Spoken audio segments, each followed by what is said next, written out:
Hello and welcome to Tony's Bonsai. I've got something really exciting for you today. I'm going to be working on this hawthorn, but there's a twist. I'm going to be trying a technique that I've never tried before, and I've seen very few people even trying themselves. So let's get started. I'm measuring this at around 2 centimeters. And what I want to do today is use these, which are trunk or branch splitters, to split the trunk so that I can bend it. And I know what you're thinking. Peter Chan does this all the time. And you're right, he does use them. But I've always had an issue with the science and the physics behind the way he uses these. It's never made sense to me. I've always looked and thought, why would putting a split down the centre of the tree help you to bend it? From a physics point of view, it doesn't make sense. Until that is, I saw a video of some people in the Far East splitting a very large tree. It had a huge trunk, and they used a technique that I think makes a lot of sense. I'm going to turn this around so I can use my stronger arm. A trunk like this, you can get some bend in it, but that's very, very brittle and hard. I can't hardly move it at all. And what people say on a lot of my videos is, why don't you split the trunk? Well, my issue is that if I split this trunk up the centre here, as Peter Chan does, then I'm not really doing anything.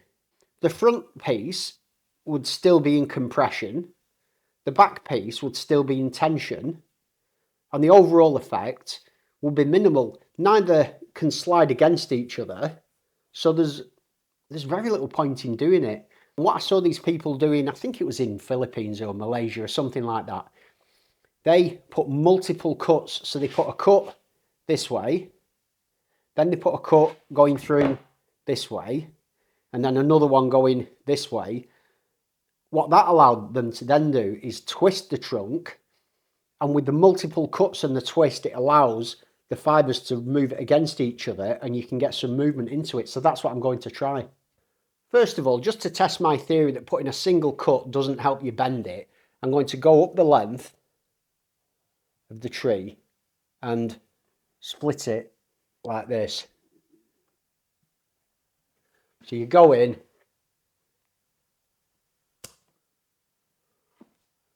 there. That's put a fracture in it. I think I might be a bit far that way. So on this inside of the bend, I think I may be better coming from this side. It's quite tricky work, this. Here we go.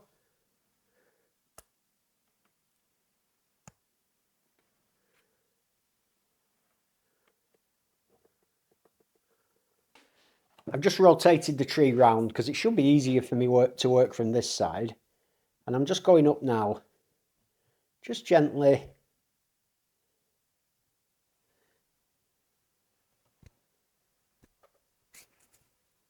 There, just working my way up, taking my time, creating these cuts and just opening this there. So it's like just opening a big crack down the middle of the tree. Now that one actually opened up a crack that's going further up, which is great. There. So as I work up the tree, I'm just trying to get it as central as I can. And you can see now it's really opening it up. I think I'll just do a couple a little lower. And just try and get this crack a bit further down. There. It does feel very violent when you do this. There.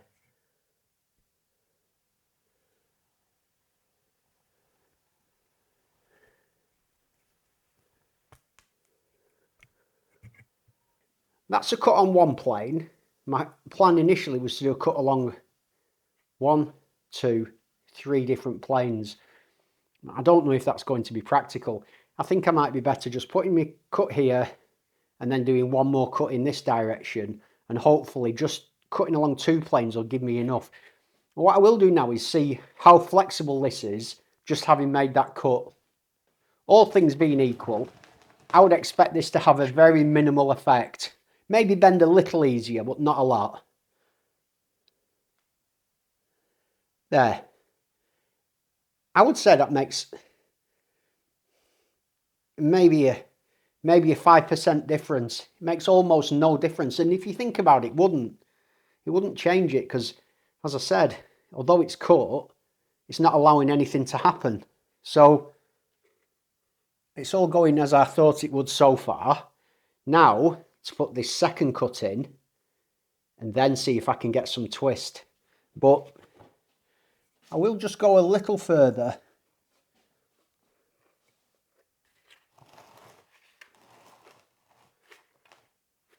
Add one more cut down here.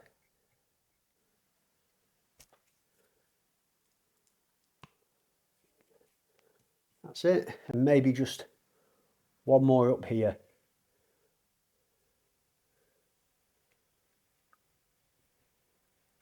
There. Right, I am very tempted to do what I initially planned, but I'm not going to. I'm just going to go for one more cut. And if this doesn't work next time, I'll use a straighter trunk and go for the 3 cuts.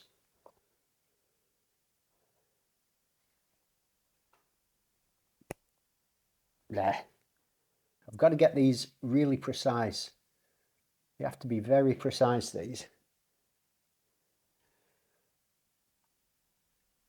Oh, that's taking some. There. Now, I don't want to go mad on this. This is obviously a lot more precarious than the first cut, because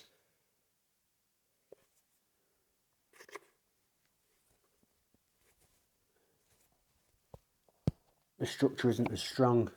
So I think I'm going to go opposite sides. After I've done one that side, my next one I'll come round here.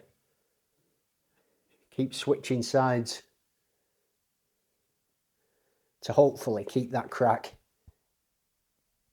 Oh, ooh, that's good. That's good. So it's really cracked it and nothing's torn off. It's not split. There. That's nice. That's created a really good crack. Going nice and vertically up, which is exactly what I want.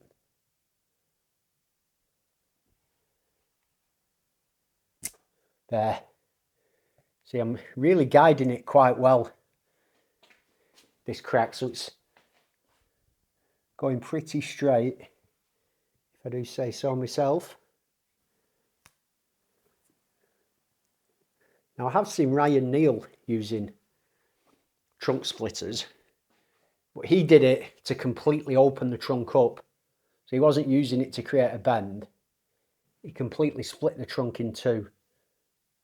And I never got to see the follow-up video on it and what it looked like, which is a shame.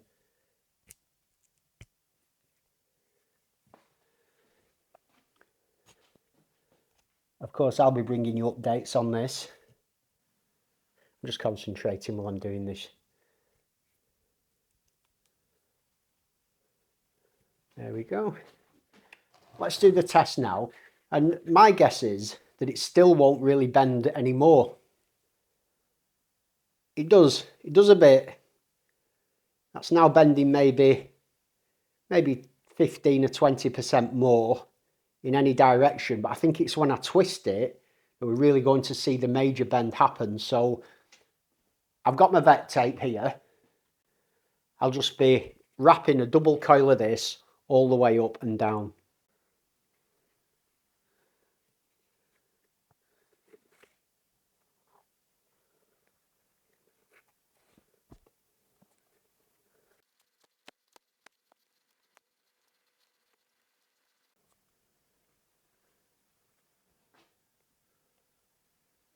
That's the vet tape applied.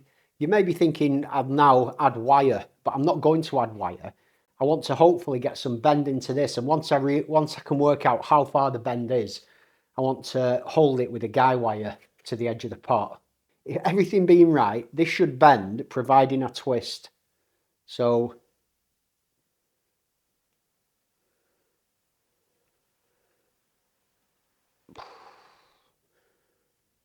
not really. Not really. There's not much bend there. Very little.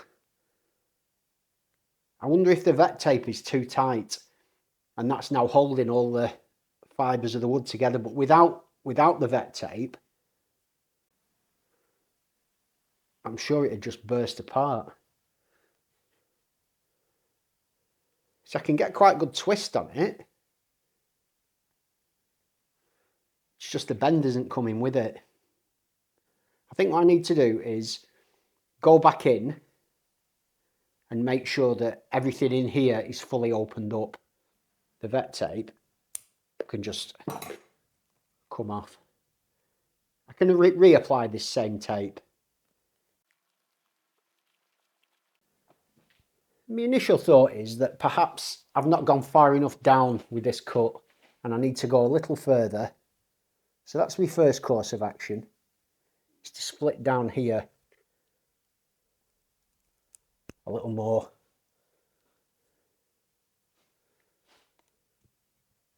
And even one more, I think, right down to this base. There.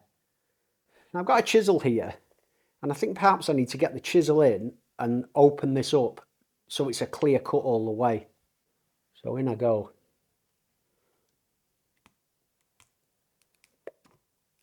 There. There. These fibres I'm cutting here, I think this is what was holding it.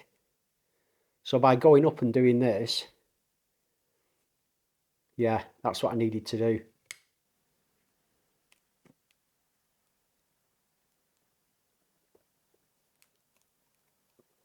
That's good.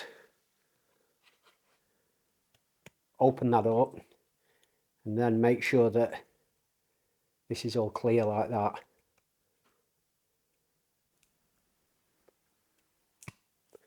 I don't think I'd gone in deep enough. There, do you see me opening it up properly?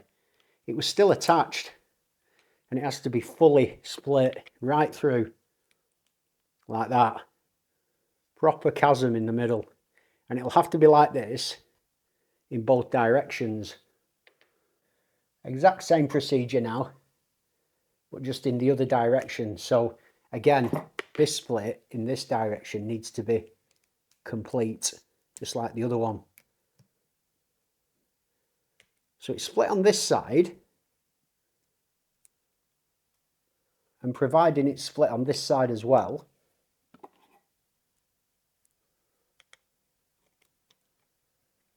it is at the top. No, it isn't at the bottom. Ah, right. There we go. The bottom isn't split properly. Not split enough anyway. I need to get in here, lower down.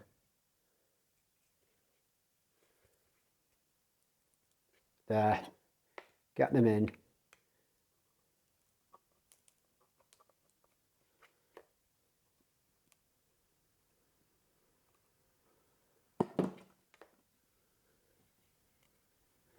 Obviously, this is very experimental for me. I've never even used these tools before.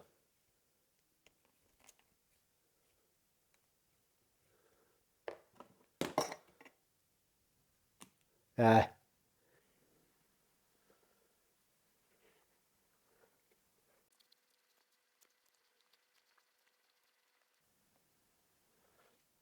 Okay, let's go again.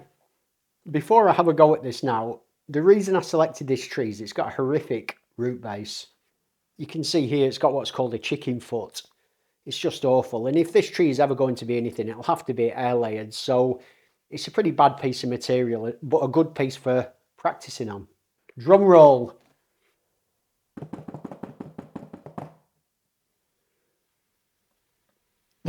No, no. It is twisting a lot more. In fact, Oh, it is bending that. Look at that go now with a twist. There, look. When I twist and push, it comes right round. So it does work. I'm having to give it a fair bit, more than I thought I would have to give it, but look at it go. But that's the twist. I get the there. So it works. Maybe not quite as effective as I'd imagined, but what's going to be interesting down the line is I'm going to get this in position, and then when I remove this, what's that trunk going to look like? Very interesting. I'm not entirely sure where I'm going to want to anchor this, so what I'll do is I'll drill a few holes,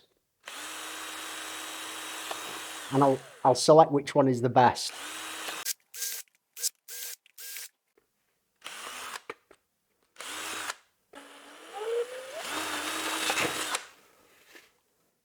If ever there was a job for two men and not one man with a knackered shoulder, this is it. But I'm going for it. I've got some 3.5mm wire with plastic tube wrapped around the top, and I think I'll try and get some leverage here fairly high up, and then with a bit of luck I can sort of see where this bend is going to want to be pulled to.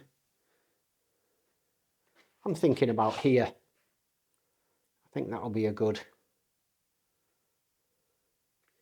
Put one down there, one down there.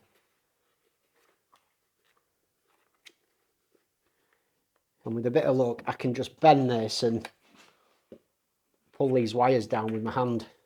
So I'm twisting and I'm bending. The twist makes a massive difference, it really does. There.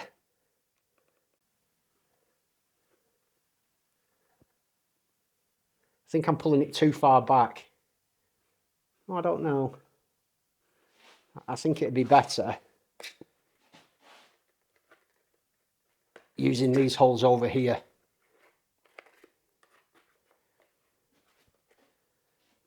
And I think I'll be better also if I use a lower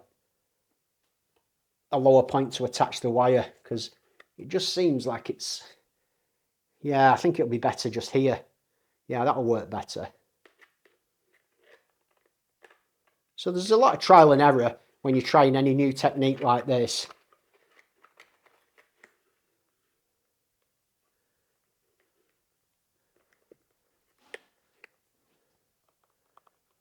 So twist and pull.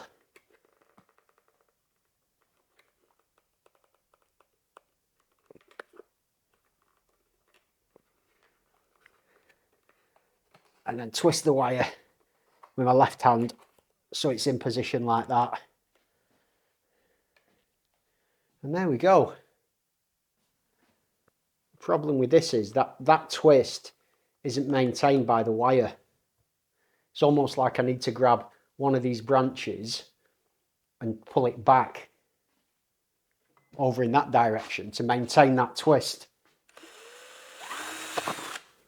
So for the twist, I'm going to try and grab this back branch. It's not a particularly thick branch, but I think it'll be thick enough to hold. It's in the right place. So with that twist there, see I'm getting the twist on it.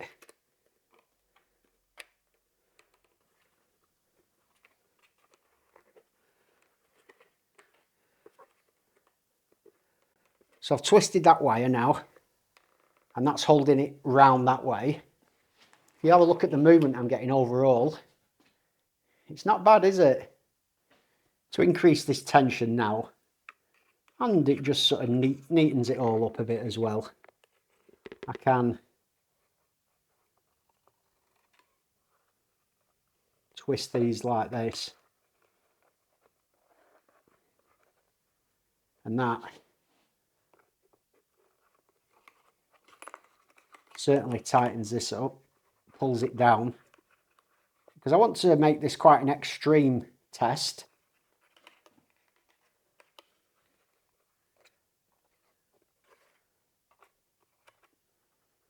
So that's nice and tight. I can then do the same thing here and rotate the tree around this way. And this will just give me a bit of extra pull and twist. There we go. There. I've deliberately made the lighting very contrasty to show you the way that you can see where the split is snaking around, and it is, you can feel it. It's not very sort of proud, but you can definitely feel the lines as they turn around, and these are the splits, obviously. I think it's quite impressive. I'm really interested to see whether the tree survives, and I'm also very interested, if it survives, to find out what the trunk looks like in 12 months, 2 years time. If you've enjoyed this video, hit that like button, and as always, thanks for joining me. Have a great day, and I'll see you soon.